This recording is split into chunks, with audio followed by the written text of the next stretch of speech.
Alright, so why am I replacing the clutch master cylinder? Let me show you what's going on here. Boom. Look at that, the clutch pedal's sticking down there, it's not bouncing back. I do have some pressure, I can change gears when it's down here, but the clutch just sticks down there. Watch. It pops back up. Boom. Sticks down there.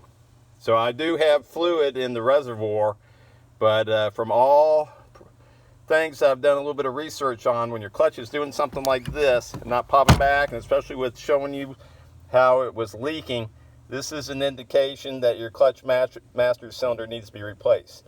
The master cylinder is inside the cab here, and I watched another video where he dismantled all this stuff here, and I mean, I don't think you need to do that. I think that's, I could be wrong, and I'm going to attempt to do it the way with just the 4 connections down below here and see if everything comes out smoothly or whatnot. But if you watch a video where they're tearing off all this trim and all this stuff here to get into it and taking off the whole pedal assembly, I don't think you need to do that.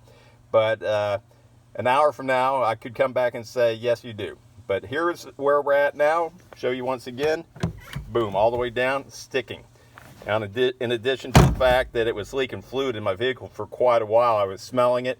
I was getting it was soaking into the additional floor pad, mat guard, or whatever you call those things. And so I've got it out drying out in the sun right now. So we'll come back to the next step in a couple seconds.